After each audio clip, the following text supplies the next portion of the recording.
वृंदावन जो है ये प्रकृति पर्यावरण का भी केंद्र था और आध्यात्मिक स्थान तो था ही। ऑरा चेक होती है और जेनजी के टर्म्स में वाइब चेक होती है, और अगर वो तो कोऑर्डिनेशन में है इस संस्था के तो उनको अंदर आने की अनुमति मिलती है। ये बहुत ही इंटरेस्टिंग इंस्टीट्यूट है, 500 साल पुराना। वो वहाँ पर वृंदावन सबको मालूम है कि ये बहुत पहले से ही एक श्री कृष्ण की एक कर्म भूमि रही है। जी जी। वहाँ पर उन्होंने जो श्री कृष्ण का एक बहुत बड़ा जो योगदान है हमारे सबके पूरे समुदाय के लिए, वो है प्रकृति का संदेश। तो वृंदावन का अर्थ ही ये होता है कि जहाँ पर प्रकृति है, पर्यावरण है और अध्यात्म है। वास्तव में वही वृंदावन है। हमारा ये मन, हमारी बुद्धि और हमारा शरीर, इसके भी संतुलन में रहना पड़ता है। ये तीनों का संतुलन होगा तभी हम स्वयं का विकास कर सकते हैं और दूसरों के हित के बारे में सोच सकते हैं। लेकिन ह्यूमन सेंचुरी इंस्टीट्यूट ये कल्पना और उससे 20 साल पहले की है। नमस्ते एंड वेलकम। आज हमारे साथ हैं doctor Birendram Gunakar. Doctor Gunakar has many feathers on his cap. सबसे पहले इनका काम रहा है यूथ फॉर नेशन, जिसके बारे में मैं उनसे थोड़ा और जानना चाहूँगी। थोड़ी सी बातचीत हमारी हुई है, लेकिन इतने इंटरेस्टिंग इनके काम रहे हैं कि हम धीरे धीरे करके इसके बारे में थोड़ा थोड़ा जानते जाएंगे। दूसरा, इनका एक्सपर्टीज़ रहा है और इनका काम रहा है ह्यूमन सेंचुरी इंस्टीट्यूट वृंदावन में, जहाँ ये फाउंडर डायरेक्टर रहे हैं। इस इंस्टीट्यूट के बारे में बहुत सारी स्पेशलिटीज़ हैं जो डॉक्टर गुणाकर खुद अपने आप बताएंगे तो ज़्यादा अच्छा है। तीसरा, इनका काम है अक्षय कृषि परिवार। ये संस्था वो है जो भूमि सुपोषण अभियान जो देश भर में चल रहा है, जिसके साथ ईशा फाउंडेशन जुड़ी हुई है, उसका मैनेजमेंट, उसके प्रोजेक्ट्स का कोऑर्डिनेशन और उसको कैसे बढ़ाना है, सब तक कैसे पहुंचाना है, और उसके बहुत सारे एस्पेक्ट्स हैं जिसके बारे में डॉक्टर गुणाकर आज बात करेंगे। तो शुरू करते हैं। Doctor Gunakar, welcome. बहुत बहुत धन्यवाद शिप्रा जी आपका।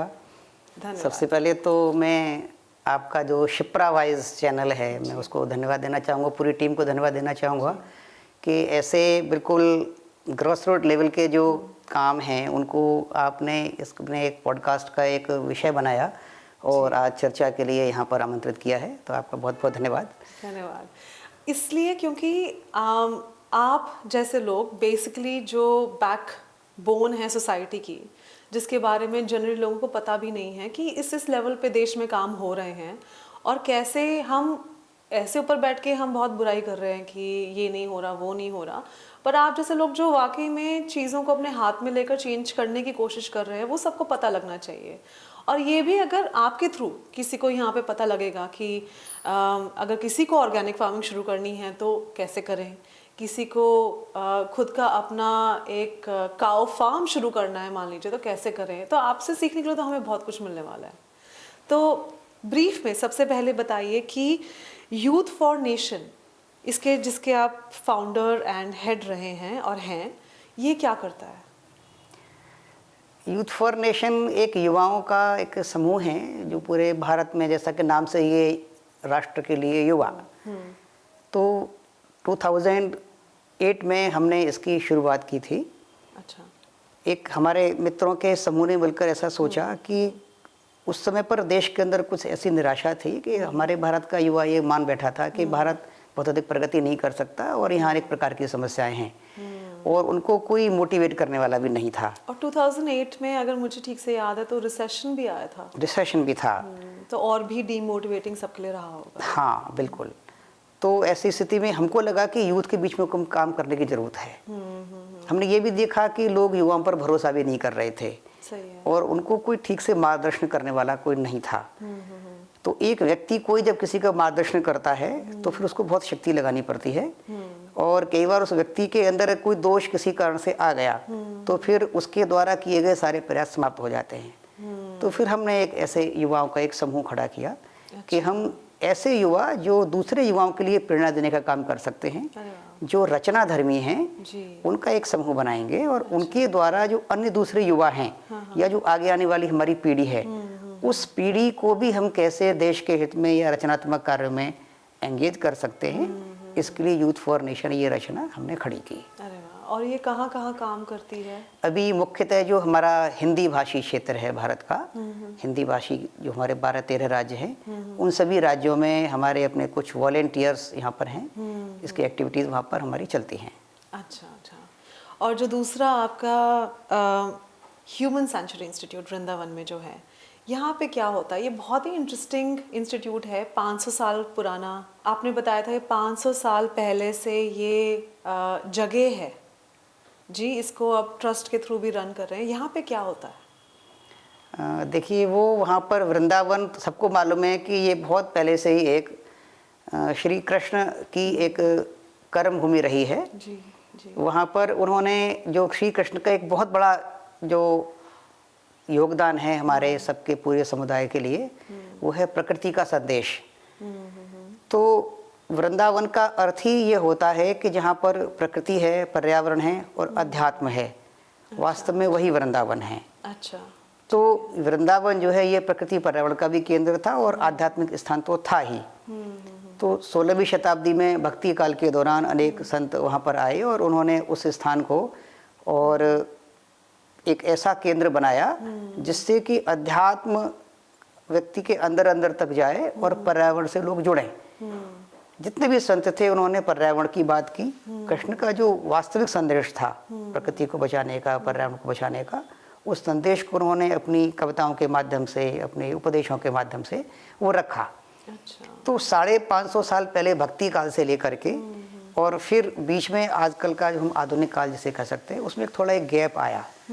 यद्यपि वृंदावन का जो भौगोलिक स्वरूप है उसने अनेक सारे रूप बदले हैं अपने। आज का और 550 साल का हम देखेंगे तो बहुत ज्योग्राफिकली और हम देखेंगे फिजिकली कुछ अंतर आया है।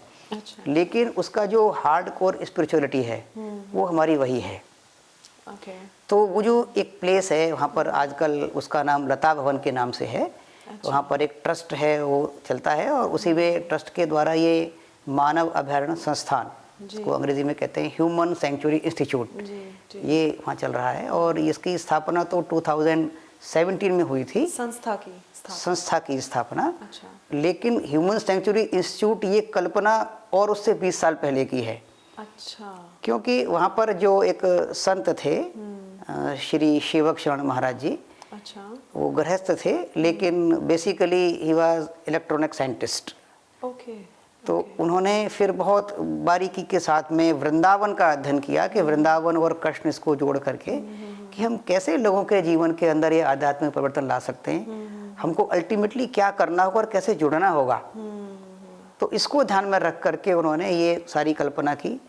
तो जो मनुष्य आज तरह तरह के अभयारण्य बनाने में लगा है, सेंचुरी बनाने में लगा है, कहीं क्रोकोडाइल सेंचुरी है, कहीं बर्ड सेंचुरी है, लेकिन ह्यूमन जो सबसे बेस्ट क्रिएशन ऑफ गॉड जिसे हम कहते हैं, उसकी सेंचुरी कहाँ होगी, ये बात उनके मस्तिष्क में आई। अच्छा। फिर हमारे साथ ये सब सारा डिस्कशन होता ही था। तो फिर ध्यान में आया कि हमको ह्यूमन सेंचुरी बनानी है या ऑलरेडी कहीं है। तो फिर बहुत सारे विद्वानों के साथ चर्चा हुई, कुछ इंटेलेक्चुअल लोगों के साथ में उन्होंने अच्छा डिस्कशन किया, बहुत जगह गए, बहुत लोगों को वहाँ बुलाया। तो उसमें से ये कंक्लूजन बाहर निकल के आया कि this whole world is a human century. इसको हमें उसमें मानना पड़ेगा कि ये मानव के लिए ही तो अभयारण्य है। और अभयारण्य का अर्थ होता है वास्तव में जहाँ पर कोई भी अभय के साथ, यानी कि फियरलेसली वो वहाँ रह सके। तो लेकिन आज हम देख रहे हैं कि सब तरफ तो मनुष्य भयाक्रांत है, सब दूसरे से डर रहे हैं, घर परिवार में दूसरे से हम दूसरे को डर रहे हैं और डरा रहे हैं। समाज में भी ऐसा हो रहा है। ग्लोबली हम बात करें तो एक देश दूसरे देश को डराने में लगा है, कुछ लोग डरने में लगे हैं, कुछ लोग डराने में लगे हैं। तो भय का वातावरण चारों तरफ है। तो ऐसी स्थिति में अभयारण्य की कल्पना कैसे करेंगे? तो उसके लिए कुछ हमें प्रयास करने होंगे और ये एक समझ विकसित करने का एक कुछ क्रम बनाना पड़ेगा। उस क्रम की शुरुआत कहीं से तो होगी।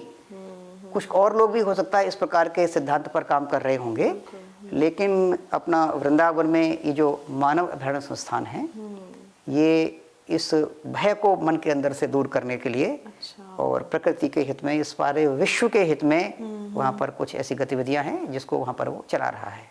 अच्छा। और यहाँ पे कोर्सेज भी हैं, जो है एक कोर्स आप बता रहे थे ई साधना, है ना, और mind body intellect regulation with nature, time and प्राणा। प्राणा। तो ये बहुत इंटरेस्टिंग कोर्स है। इसमें क्या होता है और क्या सीखने को मिलता है, और अगर कोई यहाँ पे आ रहा है कितना समय बिताता है, कैसे बिताता है और क्या सीख के जाता है? जी, ई साधना कई बार लोगों को लगता है कि ये कोई शायद ऑनलाइन कुछ कोर्स होता होगा। हाँ, ई से। लेकिन ई से तात्पर्य यहाँ पर है ईगो रेगुलेटरी। ओके। यानी कि सबसे अधिक व्यक्ति का कोई भी उसका जो डेवलपमेंट है उसमें सबसे ज़्यादा तो समस्या आती है उसमें डेवलपमेंट में, वो आता है उसका अपना ईगो।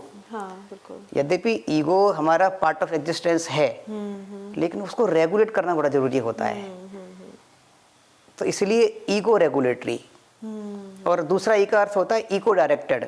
ये हमारी जो इकोलॉजी है ना, हमारा ये सारा जो पारिस्थितिकी तंत्र है, वास्तव में तो हम इसी के द्वारा संचालित होते हैं।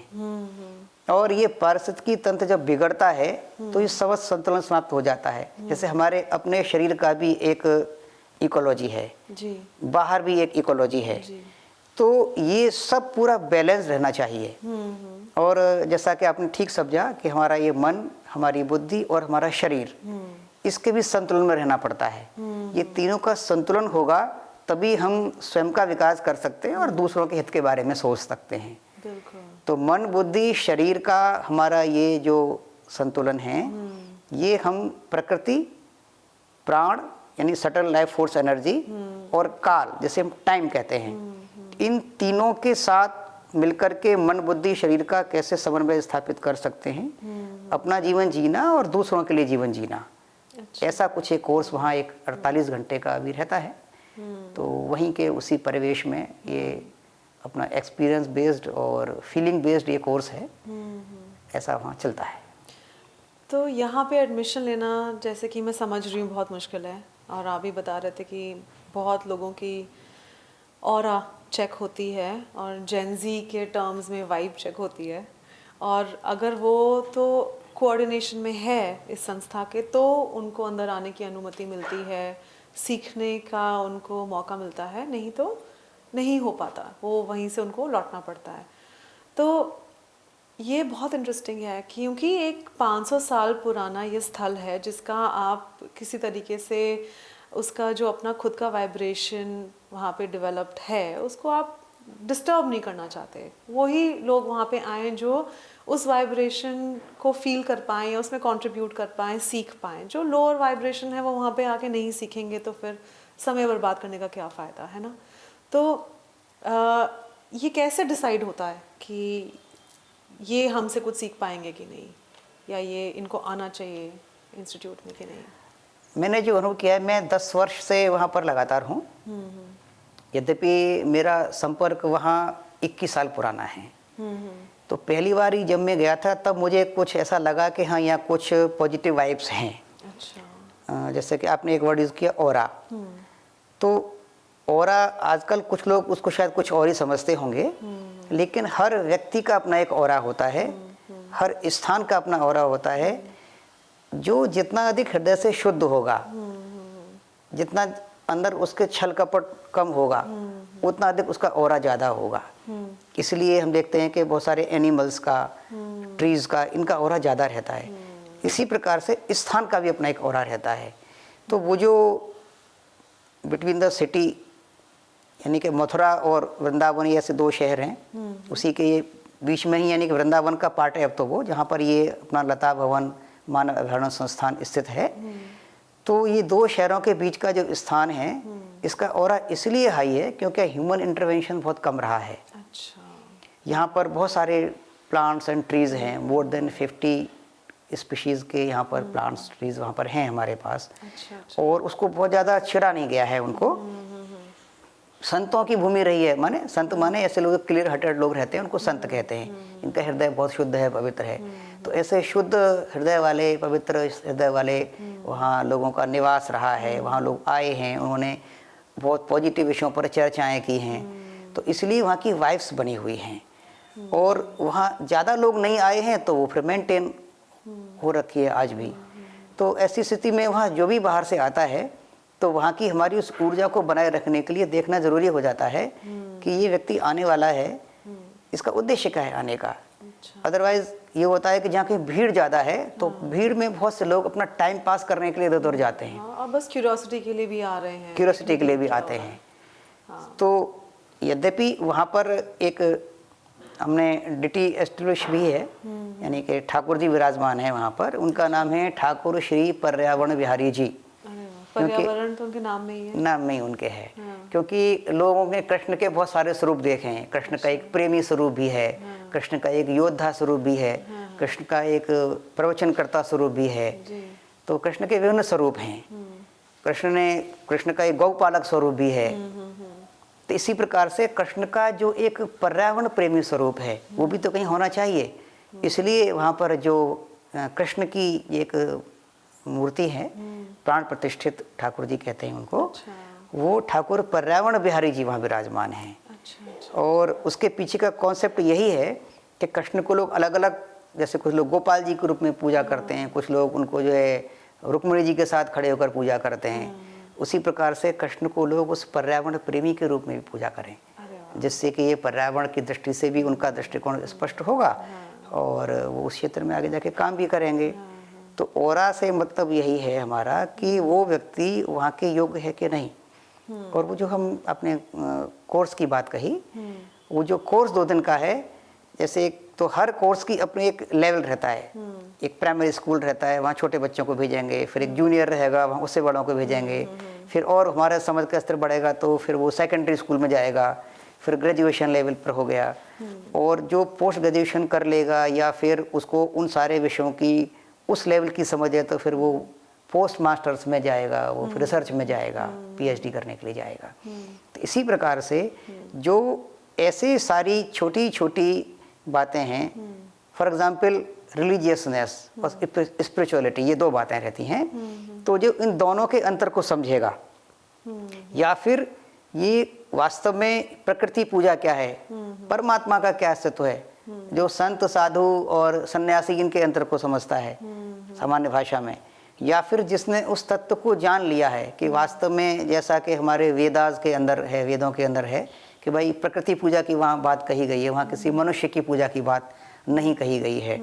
तो कम से कम ऐसी मूलभूत बातों को जो व्यक्ति समझता है, जानता है, उसको थोड़ा देख के, समझ के, परख के फिर हम कोर्स में वहाँ पर अलाउ करते हैं। और उनके साथ में फिर बैठ कर के चर्चा रहती है। तो ये जो ये कोर्स करने के लिए जो आएगा आपके पास, उसके लिए कुछ ट्रांसफॉर्मेशनल रहता है या कुछ सीख के जाते हैं, क्या वहाँ से गेन करके जाते हैं वो 2 दिन के बाद? देखिए, ये ब्रह्मांड के अंदर, कॉस्मोस के अंदर बहुत सारी नॉलेज है, एक एनर्जी भी है जिसको हम कॉस्मिक एनर्जी बोलते हैं। तो ये जो ब्रह्मांडीय ऊर्जा है वो ज्ञान के रूप में भी है। हमारे पुराने काल में बताया जाता है और है भी ऐसा, आज भी है, कि जब कोई भी साधक माने एक प्रैक्टिशनर, स्पिरिचुअल प्रैक्टिशनर उसको हम कह सकते हैं अपनी भाषा में, वो जब प्रकृति के बीच में, प्रकृति के निकट, जब अपनी मन बुद्धि शरीर को संतुलित बना करके जब उसका थॉट प्रोसेस शुरू होता है, उसकी चिंतन प्रक्रिया शुरू होती है, अच्छा। तो जो एब्सोल्यूट नॉलेज है वो अपने आप उसके पास आना शुरू हो जाती है। अच्छा, जो यूनिवर्सल नॉलेज है वो अपने आप उसके पास आ जाएगी जब बिल्कुल। उसको सही एनवायरनमेंट जो मिलेगा। सही ज्ञान है, मैंने कहा ना, बिल्कुल हाँ, जो सिद्ध सही। ज्ञान है वो आना शुरू हो जाता है। ओके। क्योंकि जो घटनाएं घटती हैं उनकी इंफॉर्मेशन रहती है और नॉलेज हमेशा रहती ही है। घटना में से हम नॉलेज गेन करते हैं। जी नॉलेज और घटना दोनों अलग अलग है। जी जी। तो ऐसी स्थिति में जो ज्ञान है वो अपने आप अवतरित होता है, और जितना अधिक हम प्रकृति के बीच में रहेंगे उतना अधिक वो ज्ञान हमको प्राप्त होगा। तो ये ज्ञान कहाँ रहता है? ज्ञान तो ब्रह्मांड में रहता है। ब्रह्मांड का ज्ञान। जी। ज्ञान जो है वो तो ब्रह्मांड में है, किसी व्यक्ति के अंदर तो नहीं रहेगा। क्योंकि व्यक्ति आज है कल नहीं रहेगा, तो फिर तो इसका मतलब उसके साथ ज्ञान खत्म हो गया। तो बेसिकली ये सबको एक्सेस करना पॉसिबल है, लेकिन क्योंकि हम ऐसे सोसाइटी में रह रहे हैं या फिर हम सोशली इतना इंगेज्ड हैं कि हमारा ध्यान उस तरफ जाता ही नहीं है। इधर नेचर में आकर हम कट जाएंगे और हम ओपन हो जाएंगे तो ब्रह्मांड का ज्ञान, हमें सही इन्वायरमेंट मिल रहा है तो हम ओपन हो जाएंगे उस इंफॉर्मेशन को रिसीव करने के लिए। ये बिल्कुल है फिलॉसफी। अच्छा। यानी कि ये हमारी, जैसे एक मकान बनाते हैं हम, तो हमें उसमें अगर एयर चाहिए तो हमें विंडोज़ खोलनी पड़ेंगी, कुछ तो हमें करना पड़ेगा। हमको लाइट चाहिए तो फिर विंडो हमें खोलनी पड़ेगी। तो इसीलिए हमारा जो शरीर है ये तो एक माध्यम है, फिर उसके साथ मन है हमारा, और फिर हम बुद्धि से बहुत सारे काम करते हैं। तो मन, बुद्धि, शरीर, इसको हम एक उस अवस्था में लेकर के आते हैं कि हम वहाँ सहज हो जाते हैं। और वो जो सहज अवस्था है वही वास्तव में हमारी एक रिसेप्टिव स्टेज है। अच्छा, ओके। कुछ टॉपिक्स होते हैं जिनके पर आप बात करते हैं, फिर वो नॉलेज अंदर आती है, या फिर बस ओपन है, कुछ भी आ सकता है? नहीं, डेफिनेटली वो सब्जेक्ट्स तो हैं ही, क्योंकि हम लोग मनुष्य हैं और मनुष्य का काम होता है बाकी अपने साथ साथ ये जितना भी चराचर जगत है, इस संसार के अंदर जितना भी ये जीव जगत है, जड़ जगत है, इसकी सारी बातों को हम इसमें से जो आगे बढ़ाने योग्य बातें हैं, यानी कि जिन बातों को आगे लेकर जाना चाहिए, उन सब बातों की चर्चा वहाँ रहती है। और चूँकि एक साथ हम सबको उतना नहीं कर सकते, ये इंट्रोडक्टरी रहता है, क्योंकि करना तो व्यक्ति को ही है स्वयं में अपने आप। और वो, लेकिन उसको अगर थोड़ा सा हम स्पार्क अगर दे देंगे तो बाकी सब चीज़ें वहाँ अपने आप आगे हो जाएंगी। लाइक हमें कोई एक बड़ी कहीं आग जलानी है और बिल्कुल स्पार्क नहीं है, तो वो आग जलना मुश्किल होगा। स्पार्क हमने उसको दिया तो फिर बाद में उसको ऑक्सीजन के द्वारा या कोई और द्वारा, फ्यूल के द्वारा हम उसको बड़ी आग जला सकते हैं।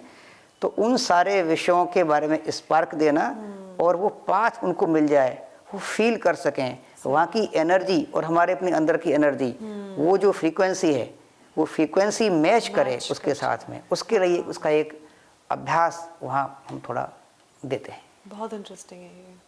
मैं ज़रूर ट्राई करूँगी कि मेरी वहाँ पे और अगर मैच हो रही है तो 2 दिन के लिए मैं आना चाहूँगी। बिल्कुल, स्वागत है आपका।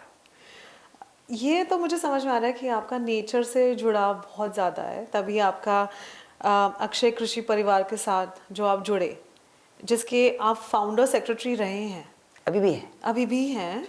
तो ये भी नेचर के लिए ही काम कर रहा है। तो कैसे आप, क्योंकि आपका बैकग्राउंड रहा है एजुकेशन, आपने 4 पोस्ट ग्रेजुएट किए हैं, आप PhD हैं इंग्लिश लिटरेचर में, तो इस तरफ आप कैसे आए? And also I must say that English literature में आपने PhD किया, पर आपकी हिंदी इतनी शुद्ध है। ये सब आपस में मिला जुला है, या कहाँ से इसकी शुरुआत हुई? नहीं, ये तो खैर अभ्यास की बात है। देश में बहुत सारे लोग हैं जिनको बहुत सारी भाषाओं पर अच्छी कमांड रहती है। तो ये तो आप सब लोगों से सीख करके ही हम आगे बढ़े हैं, समाज से हम सीखते हैं सब लोग। लेकिन जो कृषि वाली बात आपने कही है, भूमि सुपोषण अभियान की बात कही है, ये बहुत इंटरेस्टिंग बात है, नो डाउट। मेरा तो कोई इन विषयों की ज़्यादा ध्यान नहीं था, मैं तो एक अंग्रेज़ी का अध्यापक ही था। लेकिन मैंने अखबार में एक समाचार पढ़ा। हम पंजाब से कैंसर ट्रेन चलती है तो सुनते थे भी, पढ़ते भी थे।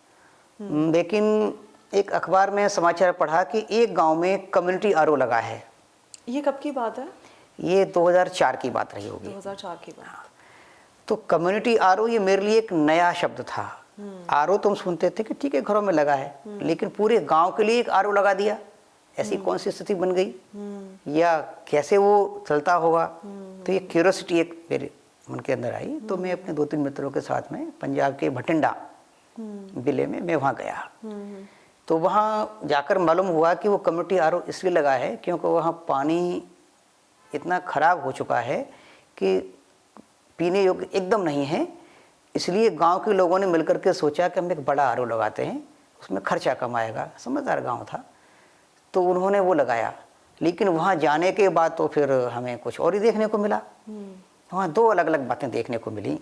तो आपको ये न्यूज़ ने इतना इम्पैक्ट किया कि आप वहाँ तक गए देखने के लिए कि ये क्या हो रहा है? हाँ। अच्छा। ठंड का समय था, जाड़े में गए हम लोग, और इतना कोहरा था कि बहुत बार रुकना पड़ा हमें बीच में। कौन कौन? मैं था और हमारे 2 साथी थे, एक ज्ञानेंद्र मिश्रा जी थे, एक रवि जी थे। 2 लोग हमारे साथ में थे। हम लोग वहाँ, तो वहाँ हमने कुछ अलग ही चीज़ें, 2 चीज़ देखी। एक तो हमने देखा कि वहाँ एक JCB मशीन रहती है ना, JCB जी। तो वो एक मशीन क्या कर रही थी कि एक खेत में से मिट्टी को उसने उठा रही थी नीचे से 1.5 फीट, और एक दूसरे खेत में उसने रखा। फिर दोबारा नेक्स्ट उसकी 1.5 फुट की लेयर को उसने एक फिर तीसरे खेत में रखा, और जो ऊपर वाली लेयर थी उसको वापस उसने वहाँ रखा और नीचे वाली लेयर को उसमें ऊपर रखा। अच्छा। तो हमने पूछा कि ऐसा क्यों कर रहे हैं, तो उन्होंने बताया कि ये केमिकल फर्टिलाइजर्स के कारण से जिसकी जो ऊपर की लेयर है मिट्टी की, ये पूरी ख़राब हो गई है। यहाँ के लोगों ने एक्सेसिव यूज़ किया है केमिकल्स का, फर्टिलाइज़र का, तो उसकी वजह से ये बिल्कुल फर्टिलिटी इसकी ख़त्म हो गई सॉइल की। और अब नीचे की सॉइल को हम ऊपर ला करके उससे हम अपना कुछ प्रोडक्शन लेंगे। अच्छा, ओके। तो फिर ये मेरे लिए बड़ी एक शॉकिंग बात थी। हमने कहा ये तो कुछ दिन बाद दूसरी बार लेयर भी ख़राब हो जाएगी, कहाँ तक जाएंगे, कहाँ तक जाएंगे हम। और पंजाब वैसे भी उसने तो प्रोडक्शन के मामले में बहुत सबसे आगे रहा है हमारा ग्रेन प्रोडक्शन में, लेकिन वहाँ अगर ये स्थिति होगी तो ये है क्या स्थिति। साथ ही हमें वहाँ एक व्यक्ति और दूसरे ऐसे मिले जिनके पास एक गाय थी और वो गाय दूध नहीं देती थी, वो पास में ही वहाँ थे। तो फिर उन्होंने कहा कि जी ज़रा हमसे बात करिए, तो हमने उनसे बात की। तो उन्होंने बताया मेरे पास एक गाय है और वो दूध नहीं देती है, लेकिन उसका जो गोबर है मैं उसका मैं यूज़ करता हूँ खेत के अंदर, और मेरी फसल को बढ़िया हो रही है, मैं कोई केमिकल यूज़ नहीं करता हूँ। अच्छा। तो फिर हमने कहा कि ये बिना दूध की गाय क्यों, तो उन्होंने एक और बड़ी अचंभे की बात बताई। उनका जो गाय दूध नहीं देती है उसका यदि हम गोबर और उसका गोमूत्र खेती में इस्तेमाल करेंगे तो उससे फर्टिलिटी ज़्यादा अच्छी होगी। तो ये दोनों बातें हमारे लिए बड़ी शॉकिंग थी। तो उसके बाद फिर हमने इस पर सोचना शुरू किया, इसके बारे में जानना शुरू किया। फिर वहीं से ये डिस्कशन होते होते फिर एकांत में चिंतन करने के बाद मैंने विचार किया कि ये एक इतना महत्वपूर्ण विषय है देश के लिए, आगे आने वाली पीढ़ियों के लिए, कि इसमें काम करना आवश्यक है। और अगर ये 21 साल पहले पंजाब की ऐसी हालत थी, जो कि पूरा एग्रीकल्चर का कैपिटल रहा है इंडिया का, तो बाकी जगह में तो क्या ही हालत हो रही होगी ये पेस्टिसाइड्स की वजह से। और इसी वजह से शायद इतनी ज़्यादा ज़रूरत थी ये भूमि सुपोषण अभियान की। तो फिर आपने आगे क्या किया इसमें? तो अब अभी जैसे कि हम आज का आंकड़ा देखें तो पॉपुलेशन की जब बात चलती है तो यानी कि हम देखेंगे कि 1947 से और ये या 1960 से मान लेते हैं, 1960 से लेकर के और 2019 तक का ये गवर्नमेंट का आंकड़ा है कि हमारी जो पॉपुलेशन है वो 2.6 टाइम्स बढ़ी है आगे। अच्छा, 60 से, ओके। हाँ, 1960 2019 तक 2.6 टाइम्स बढ़ी है। और पहले लोग कहते थे कि भाई जैसे कि ये जो रासायनिक जो प्रयोग होना शुरू हुआ है ये आज़ादी के और 20 साल बाद ये रसायन का प्रयोग करना भारत में शुरू हुआ। उससे पहले हम अगर देखेंगे तो ये हमारा जो भारत है ये अधिक अन्न देने वाला राष्ट्र हमेशा से रहा है। एक अपने एग्रीकल्चर साइंटिस्ट ही हैं वाई.एल. नेने जी करके, उन्होंने ये लिखा है अपनी पुस्तकों में। उन्होंने लिखा है कि भारत हमेशा से ये अधिक उपज देने वाला राष्ट्र रहा है। अच्छा। पैदावार ज़्यादा ली है हमने। और हमारे यहाँ अगर ये जो अपना ब्रिटिश पीरियड था 200 साल का, उसको अगर छोड़ दें तो उससे पहले 8000 साल का जो हमारा एग्रीकल्चर की हिस्ट्री है उसमें कभी कभी शायद कभी सूखा पड़ी होगी। अच्छा। अदरवाइज हमारे देश में कभी सूखा भी नहीं पड़ा। और ये 200 साल के अंदर करीब 24-25 बार जो है हमको ये अन्न की कमी दिखाई दी है, सूखा पड़ा ब्रिटिश पीरियड के अंदर, कि आपको यदि अन्न पैदा कर रहे हैं तो टैक्स देना होगा, लगान देना होगा किसानों से। तो फिर उसमें किसानों ने भी सोचा कि भाई मोर प्रोडक्शन मोर टैक्स, राइट। इसलिए प्रोडक्शन करना ही क्यों, टैक्स ज़्यादा देना है तो। और फिर अंग्रेजों के खिलाफ एक आंदोलन देश के अंदर चल रहा था उस समय पर। तो ऐसी स्थिति में फिर किसानों ने कुछ जानबूझ करके भी कुछ अन्न कम उगाया। अच्छा। और फिर कुछ इस प्रकार की नील जैसी खेतियां देश में की गई जिसके कारण से जो खेती जहाँ नहीं होनी चाहिए थी वहाँ वो पैदा कराई गई जानबूझ करके। नील की ना, नील की खेती भारत में आई। और वो एक बार होने के बाद में वो क्रॉप को खराब करती है, वहाँ की जो लैंड की जो कंडीशन है वो खराब हो जाती है। तो ऐसी स्थिति में और भी बहुत सारे उसके कुछ दूसरे विषय हैं जिनकी चर्चा हम करेंगे अगले कहीं बाद में। तो भारत में ये जानबूझ करके एक प्रकार से अन्न की कमी ऐसी दिखाई भी गई। फिर जैसे कि एक बार वहाँ पर पोर्ट पर ही बहुत सारा हमारा अनाज खराब हो गया। अच्छा। तो उसमें जो पोस्ट हार्वेस्ट की भी कुछ समस्या हमारी पैदा हुई। जैसे पॉपुलेशन बढ़ी मैंने कहा ना कि 2.6 टाइम हमारी पॉपुलेशन बढ़ी और जो हमारा सिंचाई का एरिया है वो 3.4 टाइम्स बढ़ा। अच्छा। लेकिन धीरे धीरे हम देखेंगे कि 2019 तक ये जो जैसे हम एनपीके कहते हैं आज, नाइट्रोजन पोटेशियम फास्फोरस जो हम कहते हैं जिसको, अच्छा, ओके। तो ये 79 टाइम्स बढ़ा इसका जो यूज़ है ओह, ओके। पॉपुलेशन के अगेंस्ट। तो इतना गुना। और जैसे आपने पेस्टिसाइड की बात अभी कही, तो पेस्टिसाइड भी जो है वो 6 टाइम्स उसका कंजम्पशन बढ़ा। ज़्यादा बढ़ा। तो ये एनपीके से क्या इम्पैक्ट आता है? वो प्रोडक्शन के लिए रहता है, हमारे जो खेती रहती है वो फ़ायदा देता है। एनपीके एलिमेंट्स हैं, हाँ। नाइट्रोजन फास्फोरस पोटेशियम, ये जो है, हाँ। तो खेत के अंदर जो वैज्ञानिक लोग हैं उन्होंने अभी तक 16 से लेकर 18 तक ऐसे कुछ न्यूट्रिएंट्स उन्होंने आइडेंटिफाई किए हैं, जिसमें कुछ मैक्रो न्यूट्रिएंट्स हैं, कुछ माइक्रो न्यूट्रिएंट्स हैं, कुछ मेजर न्यूट्रिएंट्स हैं, ऐसा करके। लेकिन खेती के लिए तो हमें हज़ारों तत्वों की आवश्यकता है। हाँ। सैकड़ों और हज़ारों तत्व होंगे तभी हमारी ये खेती होगी, उसको चाहिए। क्योंकि हमारे ये शरीर है ना, उसको ये शरीर का संबंध सीधा सीधा हमारे अन्न के साथ रहता है, जो भी प्रोडक्शन आ रहा है हमारा। तो शरीर को भी बहुत सारे तत्व चाहिए जीवित रहने के लिए, स्वस्थ रहने के लिए। इसी प्रकार से मिट्टी को भी चाहिए। तो मिट्टी के अंदर जो हमारे तत्व होंगे वही अन्न के अंदर आएंगे। हाँ। उसको ग्रोथ करने के लिए कुछ अलग तत्व चाहिए, और उसके अंदर कुछ और जो हमें गुण चाहिए, जो क्वालिटीज चाहिए प्रोड्यूस की, उसके लिए कुछ और तत्व चाहिए। ओके। वो सब मिल करके जो है उसको जो है हम न्यूट्रिएंट्स बोलते हैं। अच्छा। और तब वो प्रोड्यूस हमारे खाने लायक बनता है। Right, right. तो एनपीके इसमें वो एसेंशियल एलिमेंट्स हैं जो होने ही चाहिए सॉइल में, और उनकी कंजम्पशन फिर बढ़ी जैसे जैसे लैंड बढ़ा एग्रीकल्चर के लिए। और पेस्टिसाइड्स का भी यूज़ 6 टाइम्स आप बोल रहे हैं बढ़ा। ओके। फिर तो उसमें ये जो केवल एनपीके की बात नहीं है, इसमें अब जैसे कि और भी बहुत सारे ऐसे हम देख रहे होंगे कि रासायनिक खाद के साथ साथ जो हमारा बीज है, बीज में भी बदलाव किए गए। अच्छा। बीज के बदलाव के कारण से भी हमारा नुकसान हुआ है। अच्छा। क्योंकि खेती जो है केवल ये अन्न भरने का माध्यम नहीं है। खेती के साथ साथ हमको केवल मनुष्यों के पेट भरने का साधन नहीं है, सभी जीव सृष्टि का हमको पालन करना होता है। क्योंकि ये जो धरती है, भूमि है, ये तो सबकी माँ है, ये तो सबको अन्न देती है, सबको भोजन देती है। अगर एक जीव के लिए वो अखाद्य हो गया कोई भी पदार्थ, तो वो सबके लिए अखाद्य हो गया। अब किसी की टॉलरेंस पावर ज़्यादा होती है, किसी की कम रहती है। किसी को, अब मैं बहुत सिंपल एक बात करता हूँ खुले लोगों से कि भाई जो भी हम केमिकल फर्टिलाइज़र यूज़ कर रहे हैं, तो अल्टीमेटली तो ये कहीं ना कहीं पॉइजनस है।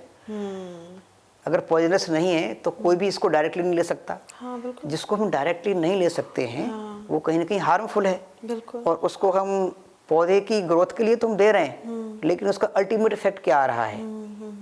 यद्यपि इसमें कुछ ऐसी भी सजेशंस रहे हैं कि उसका एक्सेसिव यूज़ किया गया है, नो डाउट एक्सेसिव यूज़ हुआ ही है, लेकिन फिर भी हम किसी के एक्सेसिव यूज़ को एकदम से कैसे रोकेंगे। लाइक कुछ भी हो, सोसाइटी में अल्कोहल है, किसी ने लेना शुरू किया तो उसके पहले वो कहा ठीक हम कम ले रहे हैं अल्कोहल को, वो ज़्यादा लेना शुरू किया तो उसको एक्सेसिव यूज़ को कैसे रोकेंगे हम। इसी तरह से खेती में हमारा हुआ ये सारा। तो एक्सेसिव यूज़ रुका भी नहीं, उसका इनिशिएशन हुआ था जो है प्रोडक्टिविटी बढ़ाने के लिए, और नो डाउट प्रोडक्टिविटी बढ़ी, देश में पैदावार बहुत बड़ी संख्या में बढ़ी, लेकिन हेल्थ को भी बहुत नुकसान हुआ, मिट्टी की क्वालिटी भी तो खराब हो गई। बिल्कुल। तो ये बात शायद उसमें ध्यान में नहीं रही होगी कि इसका जो इफेक्ट है वो आफ्टर इफेक्ट कितना गड़बड़ होगा। और वो हुआ वास्तव में। और उसके कारण से फिर ये जो मिट्टी पलटने वाली बात पंजाब के अंदर हुई, या फिर और बहुत सारे लोग जिन्होंने ये अभियान चला करके मिट्टी बचाओ के आंदोलन भी चलाए बहुत जगह पर, प्राकृतिक खेती की बात चली, ऑर्गेनिक फार्मिंग की ये बात दोबारा से होना शुरू हो गई। जबकि पहले से तो हमारा पूरा सब कुछ ये ऑर्गेनिक ही था सारा। सही बात है। नेचुरली था। हाँ। कुछ भी नाम हम कहें। हाँ, वो तो बाद में सब ये केमिकल्स यूज़ करके, और डिमांड इतनी बढ़ गई उस चक्कर में सब कुछ इनऑर्गेनिक होता चला गया। बिल्कुल। तो बहुत सारे फाउंडेशंस भी इसके साथ जुड़े हुए हैं, जैसे आप बता रहे थे ईशा फाउंडेशन भी है, साथ में श्री श्री रविशंकर की संस्था भी इसमें जुड़ी हुई है और बहुत सारे हैं। तो ईशा योगा में सद्गुरु ने कैंपेन चलाया था सेव द सॉइल। तो ये है भूमि सुपोषण और वो उनका कैंपेन है सेव द सॉइल। तो ये भूमि और सॉइल या मिट्टी, इसमें क्या अंतर है? हाँ, बहुत सही बात पूछी है आपने। देखिए, एक है भूमि, एक है मिट्टी, एक है हमारी पृथ्वी। जी। सामान्यतया हम लोग तीनों को एक ही मान लेते हैं, लेकिन जो पृथ्वी है ये एक, इसको देखने का पीछे का हमारा एक भौगोलिक दृष्टिकोण है। भूमि है, उसके पीछे हमारा कुछ भावनात्मक दृष्टिकोण है देखने का। और जो मिट्टी है उसको हम एक भौतिक और रासायनिक तरीके से देखते हैं। अपने अथर्ववेद में एक भूमि सूक्त करके है, उसमें कहा गया है माता भूमि पुत्रो अहम पृथिव्या। अच्छा, माता भूमि। हाँ, पृथ्वी मेरी माता है। हाँ। और मैं उस भूमि का पुत्र हूँ। अच्छा। पुत्र इन द सेंस पुत्र पुत्री सबसे कंसर्न यहाँ पर है। तो इसका अर्थ ये है कि हमारा और भूमि का जो संबंध है वो माँ और बेटे का है। तो ये एक भावनात्मक बात हो गई, यानी कि हम भूमि को उस भावनात्मक दृष्टि से देखते हैं तो भूमि है हमारी। अच्छा, माता भूमि माँ है, एक तरह से माँ है हमारी। तो जब हम कहते हैं तो हमारी भूमि माँ, हम मिट्टी को माँ नहीं कहते, भूमि को माँ कहते हैं। पृथ्वी ये जो है, जो हमारे पंच तत्व हैं उसमें सबसे बाद का एक एलिमेंट है। जैसे आकाश, फिर वायु, फिर अग्नि, फिर जल, फिर पृथ्वी। तो पृथ्वी सबसे बाद में बनी है ना। तो इसको हम इस तरह से देखते हैं कि भाई ये एक भौतिक भी है, देखने वाली भी है, और इसको एक भौगोलिक दृष्टि से भी हम देखते हैं कहीं भी। और ये जो मिट्टी है, ये मिट्टी केवल खास तौर से जिसको हम चर्चा करते हैं तो वो केवल ऊपर की परत, शायद ऐसा मानते हैं हम कि ऊपर जो केवल हमको कुछ भी उगाने के लिए ऊपर की लेयर को हम मिट्टी सामान्यतः कह देते हैं। हाँ। लेकिन भूमि एक बड़ा विषय हो जाता है। ये हमारे जन्म से प्रारंभ होती है और बिल्कुल मृत्यु के बाद तक इसकी हमें आवश्यकता रहती है भूमि की। मृत्यु के बाद भी हमने देखा है ना कि जितने भी हमारे क्रिमिनेशन वगैरह रहते हैं वो सब, तो उसका वहाँ तक संबंध हमारा है। तो हमें उसको हम इस रूप में भारत में देखने की कल्पना भूमि को ये रही है। तो ये भूमि हमारी सुरक्षित रहे हमारे लिए भी और आगे आने वाली पीढ़ियों के लिए भी और समस्त जीव सृष्टि के लिए, जितने भी जीव सृष्टि है, तो उसके लिए ये भूमि का सुपोषण आवश्यक है। ओके, भूमि सुपोषण। सुपोषण, मिट्टी सुपोषण की बात नहीं हो रही है, भूमि सुपोषण। भूमि सुपोषण की बात। इसका मतलब क्या है? भूमि सुपोषण में केवल हम मिट्टी की ऊपरी परत की बात हम करते हैं केवल। अच्छा। लेकिन भूमि सुपोषण एक बड़ी कल्पना है। हाँ। और ये कल्पना उतनी पुरानी है जितनी पुरानी खेती का हमारा इतिहास है। अच्छा। लगभग 8000 वर्ष पुराना हमारा ये खेती का इतिहास है। तो उसके अंदर हमने ऐसा माना कि ये भूमि सुपोषण शब्द नया हो सकता है, लेकिन उस भूमि को सुपोषित करते रहने का जो काम था ये हमारा पहले से लगातार चल रहा है। अच्छा। उसी समय से खेती जो हुई है हमारी, खेती का अर्थ होता है कि हमने मिट्टी को हल से जोता। हाँ। उसके बाद उसको बीज डाला और दबाया और उसको एक अनुकूल वातावरण दिया, उसको हमने आवश्यक जल की जो मात्रा है वो दी या उसको प्राप्त हुई वर्षा के द्वारा और वहाँ पर उत्पादन हुआ हमारा। तो जोताई करके जो खेती हम करते हैं उसको हमने खेती कहा है। बाकी तो जंगलों में भी बहुत सारे वृक्ष खड़े हैं लेकिन वो खेती नहीं है। हाँ। वहाँ वनस्पतियाँ उगी हैं, वहाँ भी बहुत अच्छे अच्छे सुंदर फल फूल सब लगे हैं। हाँ, है ना। तो ये खेती का हमारा जो इतिहास है, इसके आधार पर ये भूमि को सुपोषित करते रहने की प्रक्रिया प्रारंभ से ही है। क्योंकि हम देखते हैं कि हमारा माँ का संबंध हो गया तो भूमि को एक फीमेल एंटिटी माना गया है। जैसे कि कोई हमारी एक माँ रहती हैं और वो एक संतान को जन्म देती हैं, तो संतान के जन्म देने से पहले भी उनको एक कुछ अच्छे पोषण की आवश्यकता होती है। हाँ। उसके बाद भी आवश्यकता होती है। बिल्कुल। और विश्राम की आवश्यकता होती है। तो इसी प्रकार से हमारी जो भूमि है वो भी उत्पादन देती है। हाँ। तो उस उत्पादन के लिए भी उनको कुछ पोषक तत्वों की आवश्यकता है। हाँ। और उसके बाद विश्राम की आवश्यकता है। हाँ। तो इस सारी भूमि सुपोषण प्रक्रिया में अच्छा। तो भूमि को केवल विश्राम देना ही नहीं है, तो उसको सुपोषित करते रहना भी है। और साथ में अन्य भी 3-4 उसके आयाम हैं, जिसमें बायोडाइवर्सिटी की दृष्टि से बीज हमारा कैसा हो उसका भी महत्व है, हम यंत्र कैसे उपयोग कर रहे हैं उसका भी महत्व है। सॉइल एनरिचमेंट की आपने बात कही, भूमि मिट्टी सुपोषण, तो मिट्टी की बात नहीं है, क्योंकि मिट्टी में तो केवल हमने उतने ही स्थान का कर दिया बस, हाँ। लेकिन भूमि सुपोषण में जो हमारे और बहुत सारे सहयोगी जीव हैं, क्योंकि जो उत्पादन होता है वो केवल खाद से ही नहीं होता है, हमारे जो उसमें बैक्टीरियल एक्टिविटी होती हैं, जीवाणु गतिविधियां रहती हैं, उसका बड़ा रोल है, एनिमल्स का रोल है, बर्ड्स का रोल है। अच्छा, हाँ, पूरा इकोसिस्टम आ गया। इकोसिस्टम काम करता है तो उसमें। ये तो बहुत बड़ा एक विजन है कि मतलब पूरे एक तरीके से पूरे एनवायरनमेंट को ही ठीक करना है ताकि भूमि स्वस्थ रहे। भूमि स्वस्थ रहे, यानी कि पर्यावरण और हेल्थ, एनवायरनमेंट और हेल्थ, ये दोनों को ही इम्पैक्ट करती है हमारी ये फार्मिंग और ये भूमि का सुपोषण। तो भूमि सुपोषण ये केवल किसानों के लिए नहीं है, हाँ। ये सबको करना पड़ेगा, क्योंकि भोजन का अन्न तो सबको करना है, अन्न तो सबको खाना है। ऐसी स्थिति में ये भूमि सुपोषण जो एक्टिविटी है ये सबके करने की एक्टिविटी है। तो इसमें फिर आप क्या क्या करते हैं भूमि सुपोषण अभियान में? क्या क्या डिफरेंट एस्पेक्ट्स हैं जिनका आपको चाहिए कि ये सही से ही चलने चाहिए, ये भूमि के लिए ज़रूरी है? भूमि सुपोषण अभियान जो है, जैसे आपने नाम लिया 2 संस्थाओं का, ऐसी 2020 में हमने इसको प्रारंभ किया और 2021 में इसका एक बड़ा अभियान लिया। अच्छा। हमने ऐसी कुछ भारत के अंदर वो संस्थाएं जो देश के अंदर कृषि संबंधी विषयों पर काम करती हैं, किसानों के बीच में काम करती हैं या भूमि के ऊपर काम करती हैं, ऐसी संस्थाओं से संपर्क किया। अच्छा। ये जो अक्षय कृषि परिवार नाम की संस्था है, हाँ जी। इस संस्था ने उन सब, जैसे आपने ईशा फाउंडेशन नाम बताया, द आर्ट ऑफ लिविंग बताया, पतंजलि योगपीठ है, अच्छा। इस्कॉन है, श्री रामचंद्र मिशन है, रामकृष्ण मिशन है, ऐसी बहुत सारी देश की संस्थाएं जो किसानों के बीच में काम करती हैं और खेती के विषय पर काम करती हैं। अरे वाह। तो उन सब के साथ हमने एक कोऑर्डिनेशन बनाया और सबको आग्रह किया कि एक बार हम किस अभियान को साथ साथ ले सकते हैं क्या। तो सब ने कहा कि हाँ बिल्कुल, ये बहुत महत्वपूर्ण है और इसको साथ में हम मिलकर चलाएंगे। तो फिर 1 वर्ष तक 2021 में हमने इस अभियान को चलाया और हजारों स्थान पर अलग अलग संस्थाओं ने अपने अपने प्रयासों से इसको एक मास कैंपेन की तरह से इसको रन किया। फिर जब ये अभियान हमारा शुरू हुआ था चैत्र शुक्ल प्रतिपदा, यानी कि जो हमारा अपने भारत का जो एक नववर्ष प्रारंभ होता है चैत्र मास में शुक्ल पक्ष की प्रतिपदा से, वहाँ से इसका प्रारंभ किया, क्योंकि उस दिन को ये भूमि का उत्पत्ति दिवस भी माना जाता है। अच्छा अच्छा। हाँ। अच्छा, ओके। वहाँ से फिर ये शुरू, वहाँ से उस अभियान शुरू हुआ हमारा और ये अक्षय तृतीया से होते हुए और देवोत्थान एकादशी तक वो अभियान पूरा चला। अलग अलग स्थानों पर अलग अलग योजना बना करके। फिर उस अभियान का जो समापन हुआ उसमें फिर हमने संस्थाओं को बुलाया अभियान की रिपोर्टिंग के दृष्टि से।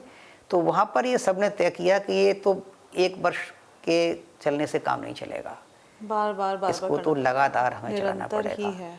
और ये सबने यूनानिमसली तय किया कि इसको हम चैत्र शुक्ल प्रतिपदा से ही शुरू करेंगे प्रतिवर्ष और इसको चलाएंगे। इसके 2 पार्ट रखे गए। एक पार्ट था इसका भूमि पूजन। भूमि पूजन इसलिए क्योंकि ये भूमि पूजन ये भी हमारी एक परंपरा है भारत की बहुत पुरानी। हम किसी भी चीज़ की जब पूजा करते हैं इसका अर्थ केवल ये नहीं होता है कि उसमें केवल कुछ हमने कर्मकांड किया और उसको छोड़ दिया। हमारा एक भाव वहाँ जुड़ा होता है। जैसे कि हमने कहा कि माता भूमि, हमने भूमि को माता कहा, तो माता के साथ हमें व्यवहार कैसा होना चाहिए। ये जो अथर्ववेद का जो भूमि सूक्त है इसके अंदर 63 मंत्र हैं। अच्छा। और उन सभी 63 मंत्राज में भूमि के प्रति उसके गुणों की बात बताई गई है, उसके प्रति मनुष्यों के क्या कर्तव्य हैं वो बताए गए हैं। हाँ, हमें कैसा भूमि के प्रति व्यवहार करना चाहिए वो बताया गया है। वो सारी बातें उसमें हैं। तो इसलिए ये कहीं ना कहीं जो हम भूमि को माता मानते थे और कुछ भी ऐसा भूमि के साथ गलत व्यवहार करने से हम डरते थे, लेकिन बीच में ये कुछ ऐसा जो रासायनिक खादों का अत्यधिक प्रयोग और भूमि के साथ जो रहने वाले जितने भी जीव जंतु हैं इनके साथ हमारा जो व्यवहार बदला है उसके कारण से जो कठिनाई उत्पन्न हुई है। तो शायद हमारे सभी ऐसे संस्थानों मिलकर के तय किया कि सबसे पहले भूमि पूजन ये होना चाहिए। भूमि के प्रति हमारी आस्था बननी चाहिए। बहुत पहले ये परंपरा थी, किसान जब खेत में जाता था, जब वो हल जोतने की शुरुआत करता था खेत को, और या फिर फावड़ा जब डालता था, तो पहले उसको वो पूछता था, परमिशन ले रहे एक तरीके से कि ये हम शुरू कर रहे हैं आपके ऊपर, आपकी अनुमति से, और हमसे कुछ गलत ना हो जाए। बिल्कुल। तो उसके प्रति वो भाव कहीं की समाप्त हुआ है। वो भूमि के प्रति भाव समाप्त होने के कारण से हमने जानबूझकर या अनजाने में इतना अधिक वहाँ पर कहीं न कहीं विष जमीन को दिया है, जिसके कारण से भूमि के जीव तो मरे ही हैं, भूमि के आसपास के जीव, यहाँ तक बहुत सारे पक्षियों की संख्या भी कम हो गई। बिल्कुल देखा होगा, बहुत टेक्नोलॉजी के एडवांसमेंट की वजह से पर्यावरण भी हमारा कहीं न कहीं उससे प्रभावित हुआ है बड़ी मात्रा में। पैटर्न बदल गया, क्रॉपिंग पैटर्न चेंज हो गया, मोनोक्रॉपिंग आ गया उसके कारण से। क्योंकि हम रासायनिक खाद का प्रयोग करते हैं, तो उसमें वो कोई भी इस प्रकार के रसायनों का उपयोग जब रहता है, तो वो एक फसल के लिए ज़्यादा उपयोगी रहता है। वो अलग अलग फसल के लिए अलग अलग प्रकार के तत्वों की आवश्यकता रहती है, क्योंकि हर फसल का अपना एक गुण है और उसका एक प्रभाव है। जैसे कि दलहन है, पल्सेस हैं, उसको हम लगाएंगे तो अपने आप उसमें नाइट्रोजन फिक्सेशन बैक्टीरिया अपने आप आ जाएगा खेत के अंदर। कोई भी तो पहले ऐसे होता था ना कि एक सीजन में एक क्रॉप, फिर दूसरे सीजन में दूसरा क्रॉप चेंज होता रहता था, या फिर एक ही सीजन में अलग अलग क्रॉप्स एक ही खेत में लगते थे, ऐसा था पहले? हाँ, इसमें ये दो बातें हैं, एक है क्रॉप रोटेशन और दूसरा है मिक्स क्रॉपिंग। ओके। तो क्रॉप रोटेशन यानी फसल चक्र हमने अपनाया। आज हमने किसी खेत में इस वर्ष कोई फसल की है, अगले साल हम फसल को बदलेंगे, जिससे कि उस फसल के साथ में जुड़कर रहने वाले जो भी ऐसे हानिकारक हमारे तत्व होंगे वो हट जाएं, और फिर नई फसल में उनको अधिक मेहनत करनी पड़े, तो नेचुरली वो हमारा जो नुकसान होने वाला है उससे हम बच जाएं। सही है। तो ये प्रैक्टिस बंद हो गई, सिंगल क्रॉप शुरू हो गया। हाँ, मोनोक्रॉपिंग शुरू हो गई। ओके। और हाँ जी, हाँ, और उसमें दूसरे हम एक फसल के साथ दूसरी फसल भी बोया करते थे, मिक्स क्रॉपिंग करते थे। तो वो भी हमारी बंद हो गई, क्योंकि एक फसल जब हम बोएंगे तो उसमें स्वाभाविक रूप से कुछ कीटों का उसके ऊपर आक्रमण होगा, कुछ रोगों का आक्रमण होगा, तो उनको रोकने के लिए हम एक दूसरी फसल लगाया करते थे साथ में, वो भी बंद हो गया। तो सारा आक्रमण एक फसल पर होता है आज, और उसके कारण से किसान को नुकसान ज़्यादा होता है। और फिर उसको बचाने के लिए पेस्टिसाइड्स और यूज़ होते हैं, यूज़ कर लिए जाते हैं। तो लंबा साइकिल है। फिर ये जो पूरा इकोसिस्टम अब आप मेंटेन करने का जो दृष्टि है इस संस्था का, ये बाकी जो आपके साथ जुड़े हुए हैं ऑर्गेनाइजेशंस जैसे ईशा है, द आर्ट ऑफ लिविंग है, बाबा रामदेव का पतंजलि है और हैं, ये क्या काम करते हैं? मैंने जैसे बताया कि इसके दो पार्ट हैं, एक है भूमि पूजन, दूसरा है भूमि पोषण की प्रत्यक्ष गतिविधियाँ। अच्छा। तो भूमि पूजन, पहले ये भूमि पूजन का कुछ पद्धति ऐसी है कि गांव से किसान अपने अपने खेत की मिट्टी लेकर के एक स्थान पर आएंगे। अच्छा। और वहाँ पर विधिवत उसकी मिट्टी की पूजा करेंगे, इसके लिए क्योंकि ये हमको अन्न देने वाली है, वो प्रतीकात्मक रूप में है। तो साथ में वहाँ पर कुछ संकल्प करेंगे। अच्छा। संकल्प ये करेंगे कि भाई ये जो मिट्टी है ये हमको लगातार अन्न दे रही है और ये अन्न देने वाली बनी रहे, इसके लिए हम कुछ भी ऐसा नहीं करेंगे जिसके कारण से इस हमारी भूमि को नुकसान हो, या इससे पैदा होने वाला जो अन्न है वो किसी भी रूप में हानिकारक हो। हम ऐसा यहाँ पर संकल्प करते हैं। तो सामूहिक संकल्प जो है उस भूमि पूजन कार्यक्रम में वो रहता है, और हम उस मिट्टी की, भूमि की जो उर्वरकता है उसको कैसे बनाए रखेंगे, उसमें वहाँ कोई एक्सपर्ट रहते हैं, वैज्ञानिक रहते हैं, और वो सारी बात उस प्राकृतिक तरीके से उस भूमि को हम कैसे बिना रासायनिक उपयोग के उसकी फर्टिलिटी को मेंटेन रख सकते हैं, इस पर कुछ अपनी बात भी रखते हैं। तो ये एक इवेंट इस प्रकार का ये रहता है। फिर इसके सेकंड फेज में उन गांव के लोगों के बीच में, किसानों के बीच में, या अन्य जो शहर के लोग हैं उनके बीच में भी इसको हम कंटिन्यूअसली अन्य एक्टिविटीज से कैसे हम बढ़ा सकते हैं। लाइक जैसे कि हैवी मशीनरी है, तो हमने देखा है कि केमिकल फर्टिलाइजर से तो ज़मीन हमारी कॉम्पैक्ट हो ही रही है, वो हार्ड हो गई है, उसकी वाटर होल्डिंग कैपेसिटी ख़त्म हो रही है। लेकिन जो हैवी मशीनरीज है, खास तौर से जो ज़्यादा वजन वाले ट्रैक्टर हैं, उनके कारण से भी ज़मीन हमारी कॉम्पैक्ट हो रही तो है। इसीलिए तो, क्योंकि गाय पहले यूज़ होती थी खेती में, अब वो बंद होके ट्रैक्टर्स आ गए, तो उनके भी अलग नुकसान है। तो Definitely. वापस अगर इस इकोसिस्टम में अब ट्रैक्टर्स छोड़ के गाय वापस इंट्रोड्यूस होंगी पहले जैसे, तो उसके अपने फ़ायदे हैं। गाय का फिर फर्टिलाइज़र भी मिलेगा जो वापस मिट्टी में यूज़ होगा, उससे आगे क्रॉप अच्छी होगी। तो ये सब भी इस संस्था के थ्रू आप देखते हैं? ये संस्था मूलतः 5 विषयों पर काम करती है जी। कृषि संबंधित। एक है अपना परिसर अपनी पहचान, अच्छा। जिसमें किसान लोग ये जाने कि हमारी जलवायु कैसी है, हमारी मिट्टी कैसी है, हमारे आसपास के जीव जंतु कैसे हैं, हमारा जल स्तर कैसा है, हमारे यहाँ कितनी बारिश होती है। क्योंकि क्रॉप प्लानिंग से पहले ये सब जानना ज़रूरी है। ये सब अगर नहीं जानेंगे, फिर हमने क्रॉप प्लानिंग की अपनी, तो हमें नुकसान भी हो सकता है। सही है जी। पिछले साल कितनी वर्षा हुई थी, आज इस बार हमारे वर्षा होने की कितनी संभावना है, कब हमको फसल बोनी है, कब उसका प्रोडक्शन हमको मिलेगा। ऐसी बहुत सारी बातें। तो ये अपना परिसर अपनी पहचान। दूसरे ये भूमि सुपोषण, जो कि हमको मिट्टी की उर्वरकता बनाए रखने के लिए बहुत सारी गतिविधि जो करनी होती हैं। इसके जो 10-12 प्रकार हैं, और अधिक भी हो सकते हैं। वो तीसरा, ठीक प्रकार के बीज का उपयोग करना।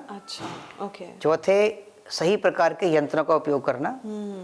और उसके बाद किसान जब फसल को लेकर के अपने घर में आता है वापस, उसके बाद जो उसका नुकसान होता है या उसे कम लाभ होता है, वो उसका नुकसान कैसे कम हो या अधिक लाभ कैसे हो, ऐसे 5 विषयों को लेकर के अक्षय कृषि पर काम करता है। अच्छा। लेकिन जो भूमि सुपोषण अभियान है, इसमें जो 33 संस्थाओं के साथ मिलकर के जो अभियान चला, उसको लगातार चलाए जाने के पीछे का उद्देश्य हमारा यही है कि हम इसको किसानों के बीच में, हमारे भारत की जो धरती है, जो सुजलाम सुफलाम मलयज शीतलाम जिसको हमने कहा है, वो कैसे हमेशा फसल देने वाली बनी रहे, वो पंजाब की तरह वो मिट्टी पलटने वाला कार्यक्रम चालू न हो जाए।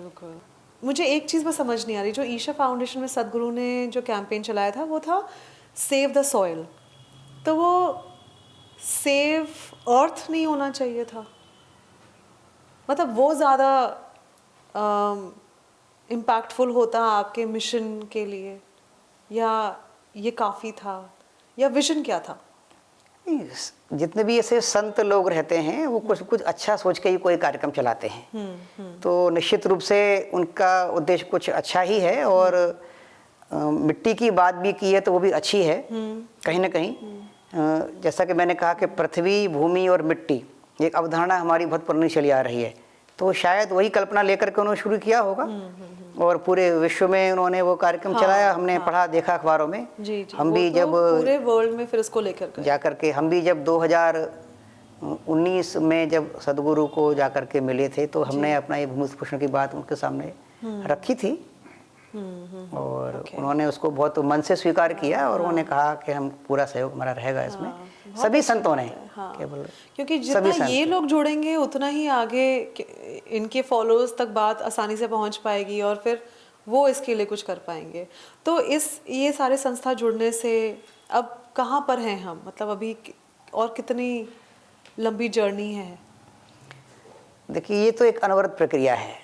जैसे हमको शरीर को चलाए रखने के लिए एक लगातार भोजन की आवश्यकता रहती है, इसी प्रकार से अगर हम ये चाहते हैं कि हम मिट्टी से लगातार उत्पादन लेते रहें, तो उसको पोषण देते रहने की लगातार आवश्यकता है। तो भूमि सुपोषण एक अनवरत चलते रहने वाली प्रक्रिया है। लेकिन हम शायद भूल गए कहीं ना कहीं कि भूमि को सुपोषित भी करना होता है। जाने अनजाने में हमने रासायनिक खादों का जो उपयोग किया, या जो तात्कालिक उस समय की जो आवश्यकता थी, जब हमारे देश में अन्न की कमी हुई, तब ये जो ग्रीन रेवोल्यूशन भारत में आया, तब शायद जो आवश्यकता थी, अब ऐसी हमको उसकी ज़रूरत नहीं लगती। अब लगता है कि आज केवल प्रोडक्शन तो हमारे पास आ गया, पर्याप्त आ गया, लेकिन क्वालिटी मेंटेन करनी है।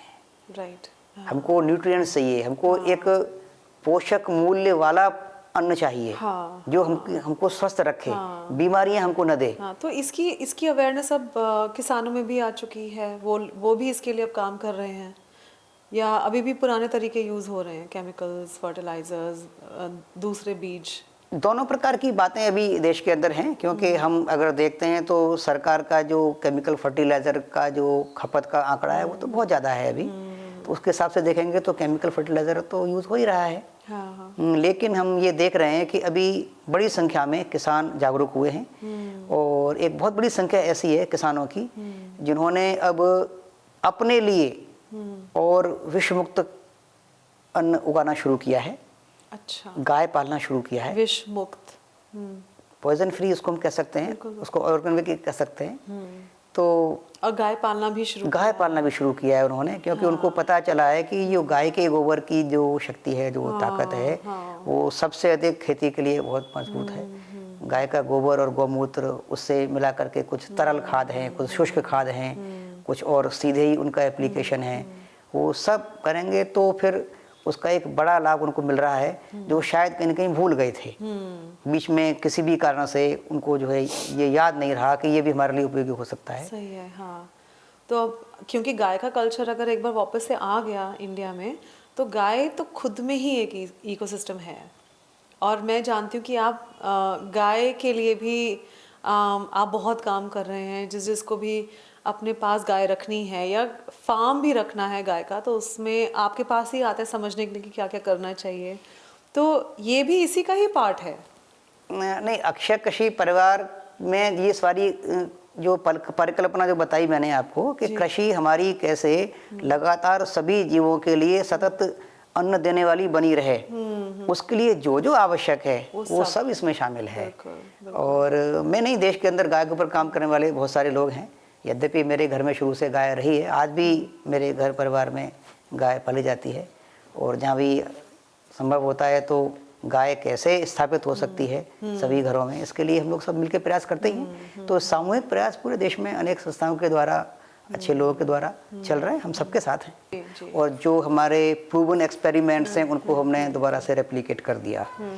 और दूसरा है हमारा लिखित ज्ञान, लिखित साहित्य हमारा है। तो लिखित साहित्य में हमारे पास कुछ पुस्तकें हैं भी हैं भारत की पुरानी, अच्छा, जिसमें हमारा ये पूरी वनस्पति विज्ञान, कृषि से संबंधित सारी बातें, जैसे वृक्ष आयुर्वेद है। तो वृक्ष आयुर्वेद तो बहुत पुराना ग्रंथ है। अच्छा।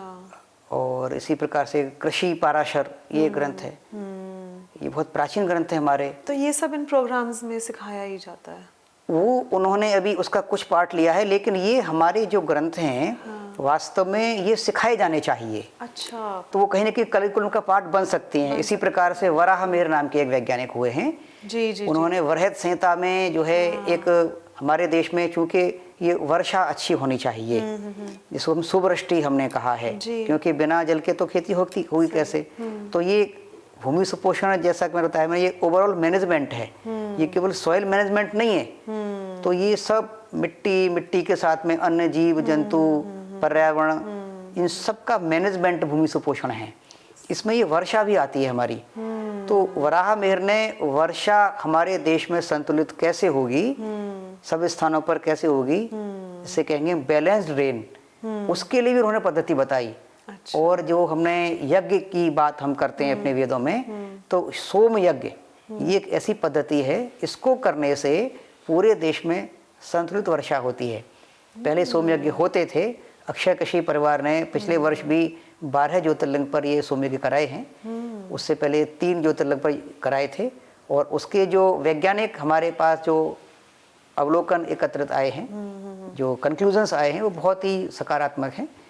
और ये ध्यान में आया है कि सोम यज्ञ का परिणाम होता है, कैसे कैसे वो यज्ञ करने से उसमें हम क्या इनपुट डाल रहे हैं, क्या उसका इफेक्ट रहता है, और उसमें जो भी उसके जो एलिमेंट्स, मॉलिक्यूल्स बनते हैं, वो जाकर के कैसे क्लाउड सीड के रूप में काम करते हैं, वो सब पूरा वैज्ञानिक तरीके से अभी ये दोबारा से री एस्टेब्लिश हो रहा है। और जो किसानों के लिए, पूरी जीव सृष्टि के लिए ये वर्षा जब संतुलित होगी तो कितनी लाभकारी होगी, इसकी हम कल्पना नहीं कर सकते। बिल्कुल। और आप बोल रहे हैं पहले 8000 साल तक तो ऐसा कोई रिकॉर्ड नहीं है कि अन्न की कमी हुई हो, कभी नहीं हुई, सूखा पड़ा हो, कभी नहीं हुआ। तो ये सब होता ही होगा, और इसकी जानकारी मिलनी चाहिए आगे फार्मर्स को, जो कृषि है उनको मिलनी चाहिए कि ये सब है, ये सब करना ही चाहिए। हाँ, तो करिकुलम में कहीं ना कहीं जो जहाँ भी जो भी ऐसे किसानों को प्रशिक्षण देने का काम कर रहे हैं, या कृषि संबंधित जो भी विद्यार्थी पढ़ रहे हैं उन सबको इनकी नॉलेज होगी,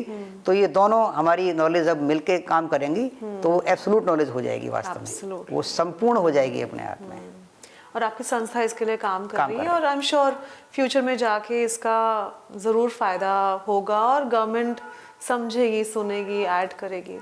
तो मुझे बहुत कुछ सीखने को मिला आपसे और आपकी संस्था के बारे में समझने को मिला, वो जो काम कर रही है और जो अमेजिंग काम कर रही है वो सबको पता चलेगा, सबके सामने आएगा, ये मेरी सबसे बड़ी खुशी है। और ज़रूर मैं आपके वृंदावन वाले इंस्टीट्यूट में आऊँगी। जरूर जरूर अवश्य। धन्यवाद। बहुत बहुत धन्यवाद आपका।